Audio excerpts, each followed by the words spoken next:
मैं संजीव कुमार मिश्रा फिर accountancy TV channel में आपके सामने एक नया वीडियो लेकर मैं आ रहा हूं और ये चैप्टर आपका एग्जामिनेशन के लिए बहुत बहुत बहुत इंपॉर्टेंट है। सीबीएसई क्लास 12 के लिए नॉट फॉर प्रॉफिट ऑर्गेनाइजेशन। ये चैप्टर सीबीएसई में मोस्ट इंपॉर्टेंट चैप्टर है और आपको ध्यान देना है ये अकेला चैप्टर मिनिमम 15 मार्क्स तक कवर करेगा। इसमें आपका 1 मार्क 2 3 मार्क्स एंड समटाइम्स 6 और 8 मार्क्स के क्वेश्चंस भी होंगे और ये चैप्टर सारे बच्चों के लिए सर चकराने वाला चैप्टर होता है। बहुत सारे कंफ्यूजन शुरू हो जाते हैं तो हम इस चैप्टर को बहुत आराम से कई सारे वीडियोज में हम लोग इसको करके प्रॉपरली देखते हैं। तो आइए हम अपना टाइम ज़्यादा वेस्ट न करके इस चैप्टर पे कंसंट्रेट करते हैं और स्टार्टिंग से हम ये सारी चीज़ों को हम लोग देखते हैं। ओके, हमारा चैप्टर है नॉट प्रॉफिट ऑर्गेनाइजेशन। नाम से समझे आप, नॉट प्रॉफिट ऑर्गेनाइजेशन। कोई ऐसा ऑर्गेनाइजेशन जो प्रॉफिट के लिए काम नहीं करता है, यानी वो कोई एक्टिविटी तो करता है, फाइनेंशियल एक्टिविटी भी होगा, लेकिन they no object to earn more and more profit. More and more क्या, मिनिमम प्रॉफिट भी, मतलब ये काम करेंगे लेकिन इनका ऑब्जेक्ट उद्देश्य प्रॉफिट कमाना नहीं होता है। तो अभी हम लोग ये 12th में चैप्टर स्टार्ट कर रहे हैं, लेकिन पहले हम नॉट फॉर प्रॉफिट ऑर्गेनाइजेशन को जानने से पहले हम लोग इस चैप्टर के पॉइंट ऑफ व्यू से हम देखते हैं ऑर्गेनाइजेशन को कितने टाइप से डिवाइड किया जा सकता है। इस चैप्टर के पॉइंट ऑफ व्यू से मैंने बात किया, इस चैप्टर के पॉइंट ऑफ व्यू से ऑर्गेनाइजेशन को मैंने 2 पार्ट में डिवाइड किया है, profit organisation and not profit organisation. Any organisation who are earning for earning profit known as profit organization, and any other organization who is not working for earning profit is known as non profit organization। कोई ऐसा organisation जो profit के लिए काम करते हैं उसको profit organisation करते हैं, जिनका उद्देश्य होता है, मकसद होता है प्रॉफिट कमाना। नॉन प्रॉफिट ऑर्गेनाइजेशन वह ऑर्गेनाइजेशन जिसका ऑब्जेक्ट प्रॉफिट अर्न करना नहीं होता है। तो इस तरह से यहां हमने 2 पार्ट में डिवाइड कर दिया ऑर्गेनाइजेशन को। कैसे जानेंगे कि ये प्रॉफिट ऑर्गेनाइजेशन है कि नॉट फॉर प्रॉफिट ऑर्गेनाइजेशन है? तो इसको समझने के लिए हमें देखना चाहिए कि प्रॉफिट ऑर्गेनाइजेशन के सिम्टम्स क्या होते हैं। आप अगर देखेंगे कि किसी ऑर्गेनाइजेशन में परचेज हो रहा है, गुड्स का परचेज हो रहा है and for the purpose of sale, किसी भी गुड्स का परचेजिंग किया जा रहा है, क्यों किया जा रहा है, पर्पज क्या है, सेल करने का। यानी हम बार बार किसी आइटम को खरीद के लाते हैं, गुड्स को खरीद के लाते हैं एंड उसको हम सेल कर देते हैं। तो खरीद के लाना, फिर सेल करना, परचेज करो, सेल करो। तो सपोज करो हमने 10 रुपीज में कुछ परचेज किया और उसको 12 रुपीज में हमने सेल कर दिया, फिर 10 रुपीज में परचेज किया, फिर 12 रुपीज में सेल कर दिया, फिर 10 में परचेज किया, फिर 12 में सेल किया। तो ये बार बार परचेज हो रहा है, बार बार सेल हो रहा है और मैंने जब देखा वो दोनों के बीच का एक मार्जिन आ रहा है 10 और 12 के बीच में, वो 2 रुपीज क्या है आपका मार्जिन, क्या है वो, प्रॉफिट। ठीक है ना? तो यहाँ पे जब भी आपको ऐसे सिम्टम्स दिखाई देते हैं कि किसी ऑर्गेनाइजेशन में आपको दिखता है कि परचेज हो रहा है या उसमें सेल हो रहा है, तो परचेज और सेल के बीच का जो मार्जिन होगा, जो डिफरेंस होगा, उसको हम क्या बोलते हैं, प्रॉफिट बोलते हैं। तो ये सिम्टम, या आप अगर कहीं देखते हो कि मैन्युफैक्चरिंग हो रहा है, किसी प्रोडक्ट को मैन्युफैक्चर किया जा रहा है, क्यों किया जा रहा है, बेचने के लिए। तो यहां भी अगर मैन्युफैक्चरिंग का खर्च आ रहा है 5 रुपीज और हम उसको 7 रुपीज में, 6 रुपीज में, 8 रुपीज में सेल करते हैं मार्केट में, तो यहाँ पे भी दोनों के बीच का डिफरेंस दिखाई दे रहा है 5 और 7 के बीच में। तो हम ये कह सकते हैं कि 2 रुपीज का यहाँ पे क्या हो गया, प्रॉफिट हो गया। तो जहां भी इस तरह की एक्टिविटीज आपको दिखाई देंगी, परचेज और सेल की एक्टिविटी, कंटिन्यू परचेज और कंटिन्यू सेल, कंटिन्यू मैन्युफैक्चरिंग और कंटिन्यू सेल, तो इन बीच के जो डिफरेंशियल वैल्यूज होंगे उनको हम कह सकते हैं कि ये प्रॉफिट है। हाँ, समटाइम्स क्या होता है, कभी कभी लॉस भी होता है। बिजनेस है, प्रॉफिट के लिए आते हो तो भाई केवल प्रॉफिट ही नहीं मिलेगा, कभी कभी आपको बिजनेस में क्या मिलता है, लॉस भी आएगा। तो कई बार ऐसा भी होता है कि आपने 5 रुपीज में मैन्युफैक्चरिंग किया और आपने उसको बेचा, उस समय मार्केट में उसकी डिमांड कम हो गई, तो आपने उसको कितने में सेल किया, 3 रुपीज में। तो कई बार ऐसा होता है, लॉस भी हो जाता है।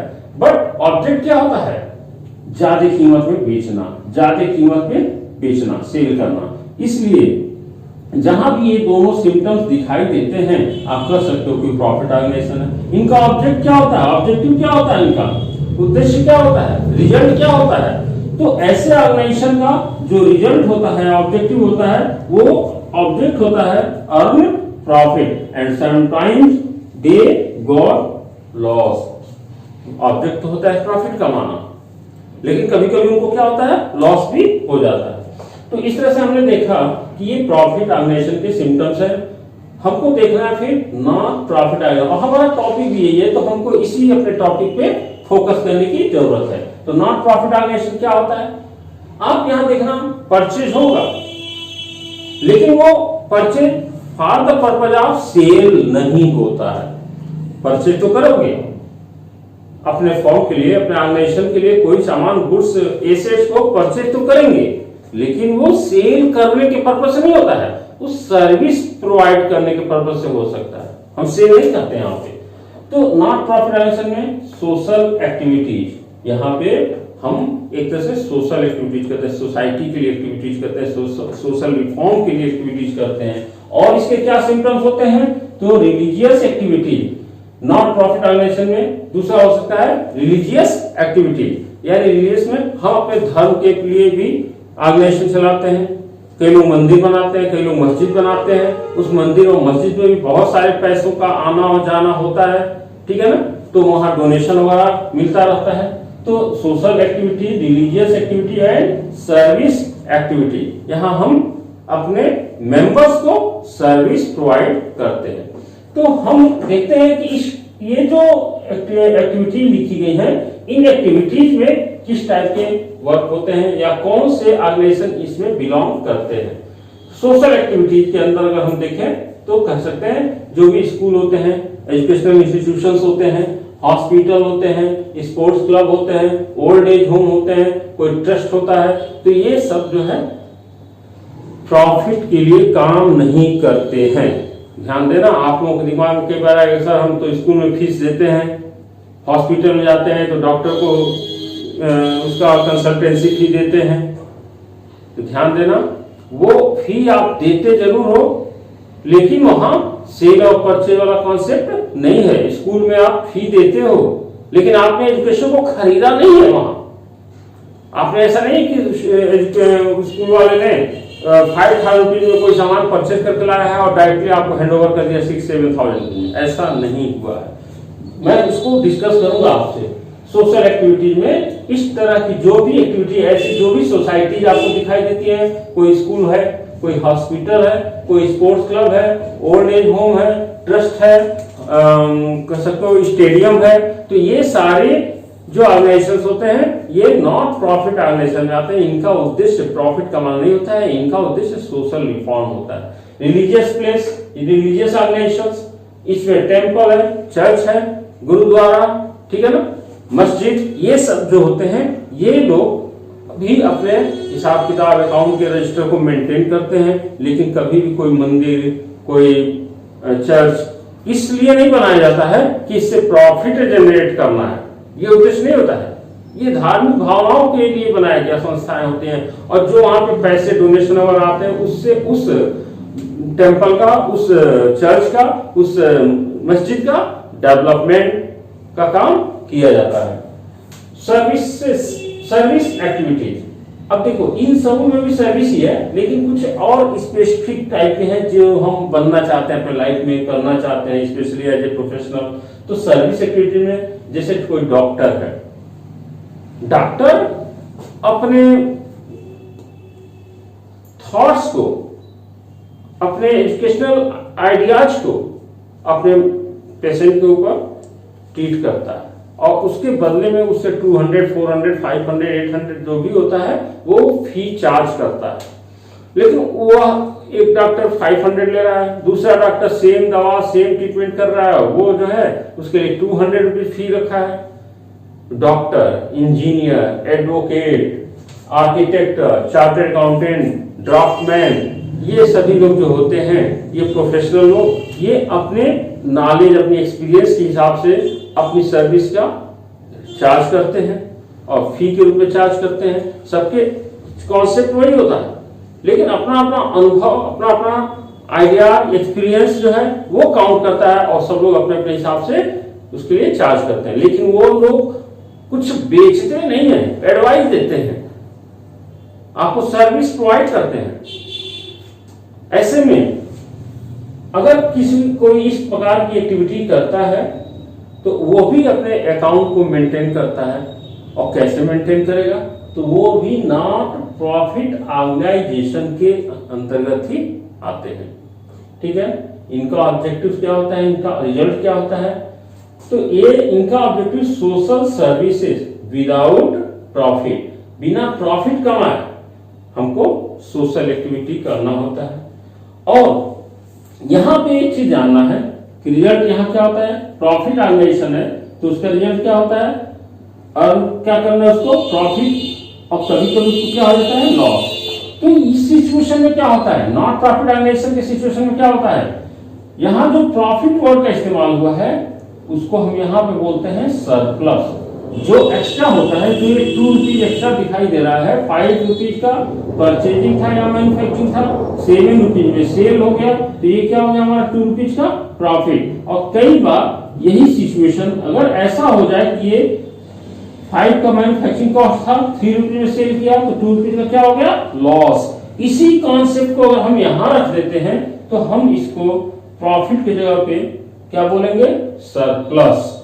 प्रॉफिट वर्ड की जगह पे क्या इस्तेमाल करेंगे, सरप्लस वर्ड का इस्तेमाल करेंगे। और लॉस की जगह पे हम यहां इस्तेमाल करते हैं डेफिसिट। ओके, तो ये अभी हमारा टॉपिक था कि ऑर्गेनाइजेशन को कैसे आइडेंटिफाई करना है। जो भी इस तरह की सोसाइटीज होती हैं, जो भी इस प्रकार के वर्क एक्टिविटीज करती हैं, उनको हम क्या बोल सकते हैं, नॉट प्रॉफिट ऑर्गेनाइजेशन। और अब हमें ये समझना है कि नॉट प्रॉफिट ऑर्गेनाइजेशन में और प्रॉफिट ऑर्गेनाइजेशन में अकाउंटिंग ट्रीटमेंट कैसे होता है, अकाउंटिंग ट्रीटमेंट कैसे होता है। तो अब हम लोग अकाउंटिंग ट्रीटमेंट कैसे होगा इसके बारे में बात करेंगे। हमारा टॉपिक है, हमने बताया था नॉट प्रॉफिट ऑर्गेनाइजेशन में इनकम कहां से होगा, ये काम कहां से करते हैं ऑर्गेनाइजेशन, इनको पैसे कहां से मिलते हैं, सोर्सेस क्या होते हैं। काम करने के लिए जो भी फाइनेंस की जरूरत होती है, कैपिटल की रिक्वायरमेंट होती है, वो कैपिटल कहां से आता है। तो ऐसे में यहाँ पे अगर देखा जाए तो देखो, प्रॉफिट ऑर्गेनाइजेशन जो होते हैं उनके सोर्सेस क्या होते हैं, तो हम इंडिविजुअली या कुछ लोग मिल करके उसमें कैपिटल इन्वेस्टमेंट करते हैं, कैपिटल इंट्रोड्यूस करते हैं। लेकिन यहाँ पे क्या होता है, नॉन प्रॉफिट ऑर्गेनाइजेशन में यहाँ पे मेन सोर्सेस ऑफ इनकम, पैसे कहां से आते हैं काम करने के लिए ऐसे ऑर्गेनाइजेशंस में, तो मोस्टली यहाँ पे ग्रांट मिलता है, गवर्नमेंट से ग्रांट मिलता है, स्टेट गवर्नमेंट से, सेंट्रल गवर्नमेंट से, या कुछ ऐसे रिच पर्संस, रिच फैमिलीज से जो कि किसी ऐसे सोशल ऑर्गेनाइजेशन को फाइनेंशियल हेल्प करना चाहते हैं। तो एक इनका इनकम का सोर्स है ग्रांट, एंट्रेंस फी। जो मेंबर्स होते हैं इन ऑर्गेनाइजेशंस के, जो इनका ग्रुप होता है, वो लोग जब इसमें मेंबरशिप लेते हैं तो उस समय वो लोग एंट्रेंस फी पे करते हैं। और वो एंट्रेंस फीस इनका मेन सोर्स ऑफ इनकम हो सकता है। फीस जैसे doctor, engineer, advocate, chartered accountant, ये सभी लोग क्या लेते हैं, फी, अपने क्लाइंट से फी कलेक्शन करते हैं। सब्सक्रिप्शन, जिसको हम हिंदी में बोल सकते हैं अंशदान। सब्सक्रिप्शन, जो ट्रस्ट के मेंबर्स होते हैं वो कुछ अपने पास से और कुछ आउटसोर्सिंग से कहीं से इनको एक सब्सक्रिप्शन के रूप में अमाउंट मिल जाता है, कंट्रीब्यूशन उसको कहते हैं, सेल्फ कंट्रीब्यूशन। डोनेशन, लोग दान में इनको पैसे देते हैं। ऐसे सोसाइटीज को बेस्ट वर्क करने के लिए, बेस्ट सोशल एक्टिविटीज करने के लिए इनको एक तरह से कहो तो इंकरेज करने के लिए, मोरल को इम्प्रूव करने के लिए कई बार डोनेशन वगैरह भी मिलते हैं, चैरिटी के रूप में मिलता है, डोनेशन के रूप में मिलता है। तो ये इनके मेन सोर्सेस ऑफ इनकम होते हैं, जिसपे ये डिपेंड करते हैं, जहां से इनके मेन सोर्सेस हैं काम करने के। अब रही बात जो इम्पोर्टेंट टॉपिक है प्रॉफिट ऑर्गेनाइजेशन में, ऑब्जेक्ट आपको पता चल चुका है कि प्रॉफिट का माना होता है, और आप पढ़ चुके हो 11th में ऑलरेडी कि प्रॉफिट ऑर्गेनाइजेशन क्या करते हैं, at the end of year to know the profitability of any firm they will prepare profit and loss account and also balance sheet known as financial statement. ठीक है, तो यहाँ पे प्रॉफिट ऑर्गेनाइजेशन में accounting treatment, कैसे ये अपने accounts को कंसोलिडेट करते हैं, कैसे अपने अकाउंट्स को जान पाते हैं, इसके लिए क्या करते हैं, इनके जो 3 मेन इंपॉर्टेंट वर्क हैं, वो पहला है कैश बुक। ये लोग कैश बुक बनाते हैं। प्रॉफिट ऑर्गेनाइजेशन का एक सबसे इंपॉर्टेंट बुक जो होता है वो होता है कैश बुक, और सारे कैश ट्रांजेक्शंस इस कैश बुक में रिकॉर्ड किए जाते हैं, जो भी कैश ट्रांजेक्शंस होते हैं। दूसरा होता है profit and loss account, because profit organization are working for earning profit only, ये प्रॉफिट कमाने के लिए काम करते हैं। That's why they will prepare profit and loss account to know the profitability और loss of the firm. Okay, third point है they will also prepare what, balance sheet. आपको पता है, और बैलेंस शीट में इनको क्या मालूम होता है, इनके फर्म का एसेट, इनके फर्म का कैपिटल, और इनके फर्म का क्या क्या पता चलता है, लायबिलिटी। ठीक है ना, तो to know the position of asset, to know the position of capital and to know the position of liability, every profit organisation will prepare balance sheet. Okay, तो ये 3 आइटम्स यहाँ पे इंपॉर्टेंट लिए जाते हैं प्रॉफिट ऑर्गेनाइजेशन में। किसी profit organisation का पहला सबसे इंपॉर्टेंट बुक होगा कैश बुक, दूसरा बुक होगा profit and loss account, and तीसरा जो दूसरा अकाउंट होगा इनका प्रॉफिट एंड लॉस अकाउंट, और तीसरा इंपॉर्टेंट चीज होता है बैलेंस शीट। अब देखते हैं हम कंपैरेटिवली नॉन प्रॉफिट ऑर्गेनाइजेशन में अकाउंटिंग ट्रीटमेंट क्या होगा। जो मेन हमारा टॉपिक अब है, जो न्यूमेरिकल के लिए इंपॉर्टेंट होने वाला है, और यहां हम देखते हैं यहां का जो सबसे इंपॉर्टेंट होगा बुक वो होता है रिसीट एंड पेमेंट अकाउंट। ठीक है, नॉर्मली ये कब बनता है रिसीट एंड पेमेंट, तो ये eight the end of year, या आप कह सकते हो ईच मंथ एंड में बनाया जाता है, और बाद में इसको फाइनेंशियल ईयर के एंड में कंसोलिडेट करके एक पूरे ईयर का, पूरे फाइनेंशियल ईयर का एक रिसीट एंड पेमेंट अकाउंट बनाया जाता है एंड ऑफ फाइनेंशियल ईयर। जब भी फाइनेंशियल ईयर एंड होता है, at that time any not profit organisation will prepare receipt and payment account to know the actual receipt during the year and actual payment during the year.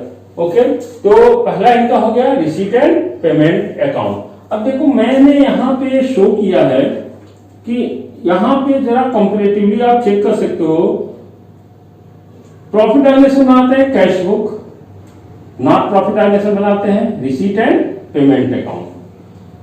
Profit organisation बनाते हैं profit and loss account, क्योंकि इनका object होता है profit earn करना, और ये बनाते हैं income and expenditure account. Okay, ये बनाते हैं बैलेंस शीट अपने एसेट कैपिटल लायबिलिटी को जानने के लिए। तो किसी भी नॉट प्रॉफिट ऑर्गेनाइजेशन के भी अपने ओन एसेट्स होते हैं, कैपिटल होते हैं, लायबिलिटीज होते हैं। आप किसी मंदिर के बारे में, आप अमृतसर का जो क्या बोलते हैं, अमृतसर का जो गुरुद्वारा है, गोल्डन टेम्पल है, वहां पे अगर बात करें तो वहां के बारे में आप सुने होंगे कि बहुत बड़ा टेम्पल है। आप गोरखपुर के गोरखनाथ मंदिर के बारे में सोचो, आप वैष्णो देवी के बारे में सोच लो, आप मक्का मदीना के बारे में सोच लो, उनकी खुद की ओन लैंड, बिल्डिंग, इंफ्रास्ट्रक्चर, जो भी चीजें हैं उनकी, वो सारी चीजें क्या है, वो एसेट है।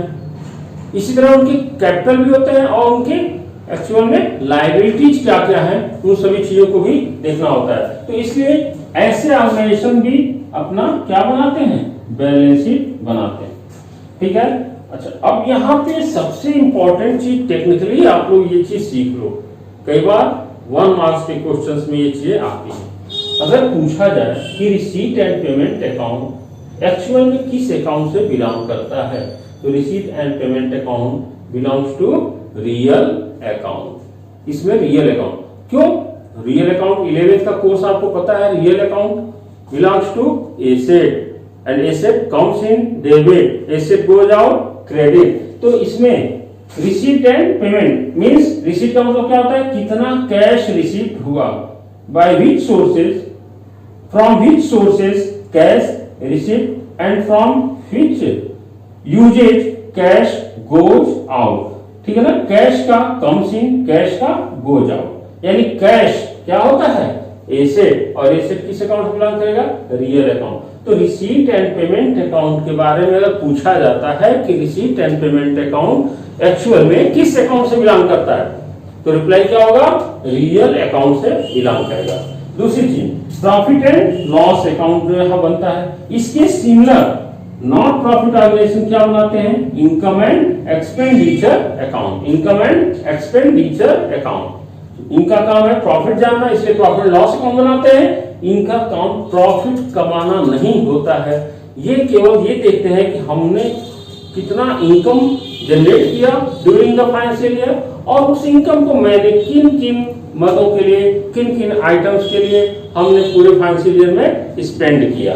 तो इसलिए ये बनाते हैं केवल इनकम एंड एक्सपेंडिचर अकाउंट। और इनकम एंड एक्सपेंडिचर अकाउंट किस अकाउंट से बिलोंग करेगा, नॉमिनल अकाउंट, नॉमिनल अकाउंट। अब अगर आपको टेक्निकली यहाँ पे बात समझ में नहीं आ पाती हो तो 11th के कोर्स में जाइए, नॉमिनल अकाउंट में आपने पढ़ा था all expenses, loss, income, profit are belongs to nominal account. तो आप जरा देखो यहाँ पे प्रॉफिट एंड लॉस वर्ड का इस्तेमाल हो रहा है, तो प्रॉफिट या लॉस किस अकाउंट से बिलोंग करता है, नॉमिनल अकाउंट। तो इसी तरह से इनकम या एक्सपेंडिचर भी क्या होता है, नॉमिनल अकाउंट। तो यहाँ पे नॉमिनल अकाउंट से बिलोंग करता है। रही बात बैलेंस शीट, तो बैलेंस शीट यहाँ भी बनेगा, और बैलेंस शीट में यहाँ पे हम उस नॉट प्रॉफिट ऑर्गेनाइजेशन के पास क्या क्या एसेट्स अवेलेबल हैं, कितनी लायबिलिटीज है उनके ऊपर, या उनके फंड कितना, उनके पास कैपिटल फंड कितना है, वो कैपिटल फंड, वो लायबिलिटीज और उस एसेट को मेंटेन करने के लिए, जानने के लिए हम ईयर एंड में यहाँ पे बैलेंस शीट बनाते हैं, सिमिलर टू प्रॉफिट ऑर्गेनाइजेशन। जैसे प्रॉफिट ऑर्गेनाइजेशन बैलेंस शीट बनाते हैं, वैसे हम यहाँ पे भी क्या बनाते हैं, बैलेंस शीट प्रिपेयर करते हैं। तो ये चेंजिंग है। आप कैश बुक पढ़ चुके हो 11th में, जो कैश बुक में एक्टिविटीज होती थी, आप फिलहाल अभी माइंड को सेट रखो कि जो मैं कैश बुक बनाता था वही कैश बुक के सिमिलर हमको यहाँ पे क्या बनाना है, रिसीट एंड पेमेंट अकाउंट। आप दूसरा चीज दिमाग में रखो कि जो हम प्रॉफिट एंड लॉस अकाउंट बनाते थे, जिस तरह से प्रॉफिट एंड लॉस अकाउंट बनाते थे, सेम उसी तरह से हमको उसके जगह पे हेडिंग को चेंज करना है, और वो heading in profit and loss जगह पे क्या हो जाएगा, income and expenditure account. Okay, और बैलेंस शीट आपको पता है पहले जैसे आप बनाते थे एसेट साइड और लायबिलिटी साइड, सिमिलरली आप यहाँ पे भी वैसे ही बैलेंस शीट बनाने वाले हो। तो ये था हमारा क्या अकाउंटिंग ट्रीटमेंट करना है। लेकिन अब हम रिसीट, पेमेंट, इनकम, एक्सपेंडिचर और बैलेंस शीट को जानने से पहले थोड़ा सा हम लोग कुछ और टेक्निकल चीजों को जानना यहाँ पे जरूरी समझता हूं मैं, उसको भी समझना चाहिए। Nature of receipt and payment. Nature, हमारे पास जो रिसीट होते हैं, कैश आएगा या कैश हमारे पास से ऑर्गेनाइजेशन से जाता है, कैश कम्स इन होता है, रिसीट होता है, कैश गोज आउट होता है, मतलब पेमेंट होता है। तो हमारे पास जो कैश आते हैं या कैश जा रहे होते हैं, उनका नेचर जरा हमको आइडेंटिफाई करना है। जैसे व्यक्ति का भी स्वभाव होता है ना भाई, व्यक्ति का भी स्वभाव, हम लोग कहते हैं कि ये टीचर बहुत ही टेढ़े दिमाग का है, ये बड़ा सॉफ्ट माइंडेड है, ये बहुत टफ है, ठीक है ना, ये लेजी है, ये इजी है, ये बहुत ऑनेस्ट है, ये जो है डिसऑनेस्ट है। तो ऐसी बातें एक व्यक्ति के नेचर में भी देखे जाते हैं। उसी तरह से यहाँ पे हमको जो पैसे आते हैं और पैसे जाते हैं हमारे पास, उसके भी नेचर को आइडेंटिफाई करना बहुत बहुत बहुत जरूरी है। अगर हम ये चीज पहचानना सीख गए तो मैं यहाँ आपसे ये बोलूंगा कि आप बहुत बड़ा नॉन प्रॉफिट ऑर्गेनाइजेशन का एक अकाउंटिंग का टॉपिक क्लियर कर चुके हो। और बहुत सिंपल है, थोड़ा सा दिमाग यूज करना है। दो नेचर है, रेवेन्यू नेचर और कैपिटल नेचर। 11th में इसके बारे में भी डिस्कशन हुआ है आपसे, बट फिर भी रेवेन्यू नेचर और कैपिटल नेचर को थोड़ा सा हम यहाँ पे समझने की कोशिश करते हैं। रेवेन्यू नेचर क्या होता है? वो रिसिप्ट या वो पेमेंट जो बार बार हम करते हैं। रेवेन्यू नेचर का मतलब है जो रेगुलर नेचर में होगा, वो हमारे ऑर्गेनाइजेशन का डे टू डे एक्टिविटी होगा, जिसपे हमारी डिपेंडेंसी होती है, जिसपे हम डिपेंड हैं, जो मेन सोर्सेस ऑफ इनकम है या जो मेन रीजन ऑफ पेमेंट है। जो मेन सोर्सेस ऑफ इनकम है या जो मेन सोर्सेस ऑफ या यूजेज ऑफ पेमेंट है, जिस पर हम डिपेंड करते हैं। ध्यान देना, अभी मैं उसको बताता हूं। Regular receipt and payment. Regular, जहां से जिस सोर्सेज से पैसे बार बार आएंगे या पैसे बार बार जाएंगे। एक एग्जांपल लो, हम अपने स्टाफ को सैलरी किसी भी ऑर्गेनाइजेशन में केवल एक महीने नहीं देंगे, हर महीने ईच एंड एवरी मंथ हम उसको एक सिस्टमेटिक वे में एक स्टैंडर्ड अमाउंट हम उसको उसके काम के ऑन बिहाफ में पेमेंट करते हैं, लाइक सैलरी। तो सैलरी देते हैं। हम अगर ऑफिस मेंटेन किए हुए तो ऑफिस का रेंट देना है, तो रेगुलरली रेंट पे करना है, रेगुलर सैलरी पे करना है, रेगुलर इलेक्ट्रिसिटी बिल पे करना है, रेगुलर क्लीनिंग एंड मेंटेनेंस के चार्जेस पे करने हैं। तो ये जो रेगुलर बेसिस पे पेमेंट करने हैं वो किस नेचर का होंगे? Revenue nature payment. और इसी तरह से रेगुलर रिसिप्ट। अब रेगुलर रिसिप्ट आप सोचो, एक डॉक्टर के पास रेगुलर पेमेंट रिसिप्ट कहां से आएगा? वो अपने पेशेंट से फी कलेक्ट करता है। एक इंजीनियर को क्या मिलता है? फी मिलता है। आप एक टेंपल के बारे में सोचो, टेंपल में पैसे रोज कहां से आएंगे? तो टेंपल में रोज डोनेशन। आप जाते हो वहां के दान पेटी में 2 रुपए, 10 रुपए, 50 रुपए, 20 रुपए देते रहते हो। तो दिन भर में 100, 200, 500 लोग गए, कोई 2 रुपए, कोई 10 रुपए, कोई 20 रुपए वहां देता है। आप सोचो कि वो जो पैसे कलेक्ट होते हैं उस मंदिर का डे टू डे वो मेन सोर्सेस ऑफ इनकम है। अब मंदिर का खर्च कहां से चलता है? तो वो जो डे टू डे पैसे आते हैं मंदिर में, रेगुलर बेसिस पे आते रहते हैं, उसी दान पेटी में से वो पैसे निकाल करके मंदिर के रोज के एक्टिविटीज को पे खर्च किया जाता है। लेकिन कई बार ऐसा होता है कि मंदिर में बहुत बड़ा कोई कार्यक्रम होना है और उतना पैसा मंदिर के पास तो है नहीं, तो कोई ना कोई एक ऐसा पर्सन आएगा, रिच पर्सन है, कोई सेलिब्रिटी है, कोई ऐसा है जो उस कोई प्रोग्राम ऑर्गेनाइज कराता है, तो वो उस मंदिर में एक बिग अमाउंट स्पेसिफिक पर्पज से डोनेट करता है। तो वहां भी डोनेशन मिला उसको। तो ध्यान देना, 2 तरह का डोनेशन मिला। एक तो रोज हम लोग जाकर मंदिर में पैसे दे रहे हैं, और एक है कि एक व्यक्ति आया और बहुत बड़ा अमाउंट 50,000, 1 लाख रुपए एक ही बार मंदिर को डोनेट करके चला गया। तो दोनों में डिफरेंस दिखाई देना चाहिए। एक रोज है 1,500 रुपए रोज आ रहा, और एक ये है कि साल में एक बार कोई एक बंदा आया और उसने 1 लाख रुपए दे दिया, मंदिर में चला गया। तो ऐसे रोज में नहीं मिलने वाले हैं। तो जो ये बिग अमाउंट वन टाइम मिलता है, सडनली मिलता है, वो कैपिटल नेचर का होता है। और जो रोज मिलता है, रेगुलर नेचर पे मिलता है, रेगुलरली मिलता है, वो कौन सा नेचर हो गया? Receipt nature. तो regular nature receipt and payment जो होता है उसको हम रेवेन्यू नेचर बोलते हैं। रेगुलर रिसीट एंड पेमेंट, ठीक है ना।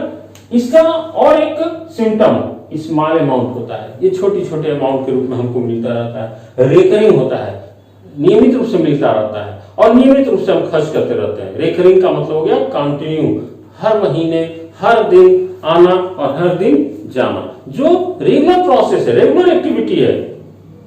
तो इस टाइप के अगर रिसीप्ट होते हैं पैसे, या इस टाइप के पैसे आपके पास से पेमेंट होते हैं, तो आप समझ लेना all these are related to revenue nature receipt and revenue nature payment. Okay, अभी बात करेंगे कैपिटल नेचर। कैपिटल नेचर के सिम्टम्स क्या है? ये non regular receipt and payment है, नॉन रेगुलर। आप इस पर डिपेंड नहीं हो, ये पैसे कब आएगा, किस दिन आएगा, कितना आएगा, इसका कोई आइडिया पहले से प्रिपेयर नहीं है, कोई आइडियोलॉजी ही नहीं है इसकी। और ना ही आप इस पैसे पे अनएक्सपेक्टेड अमाउंट पे डिपेंड हो। जिस अमाउंट पर हम डिपेंड नहीं है, जो मिलेगा नहीं मिलेगा उसके बारे में कोई पता ही नहीं है। अगर सडनली ऐसा पैसा मिलता है, इनकम होता है, तो ऐसे इनकम को हम नॉन रेगुलर रिसीव और नॉन रेगुलर पेमेंट बोल सकते हैं। और इस तरह के नेचर को हम कैपिटल नेचर बोलेंगे। इसका एक और सिम्टम है ह्यूज अमाउंट। यहां पे था स्मॉल अमाउंट, यहां पे देखने को मिलेगा, आपको लगेगा देखने पे इतना बड़ा अमाउंट ये कैसे आ गया, इतना तो हमें हमेशा मिलता नहीं है, इस पे तो हम डिपेंड नहीं है। तो ये एक ह्यूज अमाउंट को भी रिप्रेजेंट करता है। और यहां था रेकरिंग, तो यहां पे क्या है, नॉन रेकरिंग। कब आएगा कब जाएगा इसका कोई फिक्सेशन पहले से नहीं होता है। ठीक है, अगर मैं इसमें थोड़ा सा एग्जाम्पल की बात करूं, एग्जाम्पल पे बात करूं, तो इसके एग्जाम्पल को हम लोग समझते हैं थोड़ा। ये इस एग्जाम्पल में जैसे मैं कह रहा हूं कि मुझे कहीं से क्या मिला, डोनेशन मिला। मैं एक मंदिर का फाउंडर हूं और मुझे पब्लिक से डोनेशन मिलता है। तो ये जो डोनेशन मिला ये रोज मिल रहा है। तो जब ये डोनेशन रोज मिलेगा तो ये क्या है, डोनेशन रिसीव हुआ, तो ये रेवेन्यू नेचर क्या हो गया, ये रिसीप्ट। ओके, इसी तरह से हमको क्या मिला, specific donation. Specific donation, specific donation मतलब किसी स्पेशल पर्पज के लिए एक बिग अमाउंट किसी एक पर्सन ने अचानक हमको दे दिया, तो वो हमें जो पैसा मिला स्पेसिफिक डोनेशन वो किस नेचर का है, कैपिटल नेचर का होगा। ओके, अब यहाँ पे और कहां से पैसा मिलेगा, एंट्रेंस फी। अब जो भी मेंबर्स आपके यहाँ पे ज्वाइन करेंगे ऑर्गेनाइजेशन में, वो यहाँ फॉर्म में आपको कुछ फी पे करेंगे, एंट्रेंस फी के नाम पे या मेंबरशिप फी, मेंबरशिप फी। ठीक है ना, तो ये रेगुलरली मिलेगा, हर महीने या हर साल, या तो एनुअल या तो मंथली, एवरी मंथ या एवरी ईयर आपको अपने ऑर्गेनाइजेशन के मेंबर से कुछ फीस मिलते हैं, तो उनको हम मेंबरशिप फी बोल सकते हैं। यहां पे देखो एक वर्ड आ गया, लाइफ मेंबरशिप फी। मतलब पूरे साल के लिए कोई एक बंदा आया और कहता है भैया मुझे पूरे लाइफ टाइम के लिए एक ही बार बताओ कितने पैसे देना है, मुझे मेंबर बनना है, मैं हर महीने नहीं दे सकता हूं, मैं ईयरली नहीं दे सकता हूं। अब सोच लो कि अगर 500 रुपीज एक मेंबर से इंटरेस्ट फीस लिया जाता है ईयर में, तो एक और पर्सन आता है वो कहता है भाई मैं पूरे लाइफ टाइम के लिए एक ही बार देना चाहता हूं, बताओ कितना है। तो अब सोचो, मैंने उससे कहा कि भाई 50,000 रुपीज दे दो, आप परमानेंट फुल टाइम पूरे लाइफ टाइम तक के लिए आप इसमें क्लब में इस ऑर्गेनाइजेशन के मेंबर बन जाते हो। तो 50,000 रुपए देने वाला वो अकेला इंसान हमको एक दो लोग मिलते हैं, इसलिए वो एक ह्यूज अमाउंट है, ऐसे लोग रेगुलर नहीं मिलेंगे। तो लाइफ मेंबरशिप फी अगर मिला तो कैपिटल नेचर का हो गया, अगर मेंबरशिप फी मिला तो रेवेन्यू नेचर का हो गया। डोनेशन मिला है, सिंपल डोनेशन, तो ये डोनेशन रोज हमको कुछ ना कुछ मिलता रहता है, तो ऐसे डोनेशन को रेवेन्यू नेचर। और स्पेसिफिक डोनेशन मिला तो इसको हम क्या मानेंगे, कैपिटल नेचर। ओके, तो इस तरह की चीजों को अब और क्या क्या है जो मैंने यहां लिखा था, सब्सक्रिप्शन। सब्सक्रिप्शन अगर हमको मिलता है, हमको कहीं से चैरिटी मिलता है, तो ये हमारे सब क्या है, रेगुलर नेचर के रिसिप्ट हैं। और रेगुलर नेचर के रिसिप्ट है तो ये हमारा क्या हो गया, रेवेन्यू रिसिप्ट। ओके, अगर मैं बात करूं पेमेंट की, तो हम हर महीने अपने स्टाफ को सैलरी देते हैं, हम रेंट देते हैं, हम इलेक्ट्रिसिटी बिल का पेमेंट करते हैं, इलेक्ट्रिसिटी बिल का पेमेंट करेंगे हर महीने, हम स्वीपर को देते हैं, हम गार्ड, सिक्योरिटी गार्ड को हर महीने पेमेंट करते रहेंगे, ठीक है ना। तो ये सारे जो हम रेगुलर बेसिस पे करते हैं, ये क्या है, रेवेन्यू नेचर पेमेंट। ओके, अच्छा अब देखो कैपिटल नेचर पेमेंट की बात करूं तो क्या होगा। कैपिटल नेचर रिसिप्ट की बात तो मैंने लिख दी, यहाँ पे एग्जांपल मैंने शो कर दिया, ठीक है ना। जैसे स्पेसिफिक डोनेशन में match fund, building fund, prize fund, ये सब हो सकते हैं स्पेसिफिक डोनेशन। प्राइज डिस्ट्रीब्यूशन के लिए हमको कोई फंड देता है, कोई मैच के लिए फंड दे रहा है, पैसा दे रहा है, कोई बिल्डिंग बनाने के लिए फंड दे रहा है। तो ऐसे फंड्स को, ऐसे डोनेशंस को हम स्पेसिफिक डोनेशन के रूप में भी जानते हैं, ठीक है ना। लाइफ मेंबरशिप फीस, ये भी हमारा वन टाइम रिसिप्ट है, तो ये हमारा किसमें आ गया, कैपिटल नेचर रिसिप्ट। तो रिसिप्ट की तो बात हो गई, अब चलो पेमेंट की बात करते हैं कि कैपिटल नेचर पेमेंट क्या होगा। तो कैपिटल नेचर पेमेंट का एग्जांपल अगर लेते हैं तो क्या हो सकता है कैपिटल नेचर पेमेंट में, बिल्डिंग कंस्ट्रक्शन। अगर हमने बिल्डिंग कंस्ट्रक्शन किया या बिल्डिंग हमने परचेज कर लिया, ठीक है ना। हमने फर्नीचर या परचेज कर लिया, फर्नीचर अगर हमने परचेज कर लिया तो फर्नीचर रोज रोज परचेज होगा क्या, पता है, रोज फर्नीचर परचेज होगा नहीं। तो अगर हमने अपने फॉर्म के लिए परचेज कर लिया फर्नीचर, अगर हमने कोई सपोज कर लो लाइब्रेरी अगर हम रन करते हैं, एक ऑर्गेनाइजेशन चलाते हैं, लाइब्रेरी चलाते हैं, तो उसमें बुक्स जो परचेज होंगे, क्या मैं रोज रोज बुक्स परचेज कर पाऊंगा, नहीं। वहां एक बल्क क्वांटिटी में, बहुत बड़े अमाउंट में हम क्या करेंगे, बुक्स को परचेज करते हैं। And they are not for the purpose of sale, ये केवल अपने लाइब्रेरी के जो मेंबर्स हैं उनके लिए हमने बुक्स खरीद रखा है, जो ऑलरेडी मेरे लाइब्रेरी में ही पड़े रहेंगे, मैं उनको बेचने वाला नहीं हूं, मैं अपने मेंबर्स के लिए वो चीजें। तो फर्नीचर परचेज करना, बुक्स परचेज करना, अपने उस एनपीओ के लिए, नॉन प्रॉफिट ऑर्गेनाइजेशन के लिए कोई मशीन हमने बिग अमाउंट में परचेज कर लिया।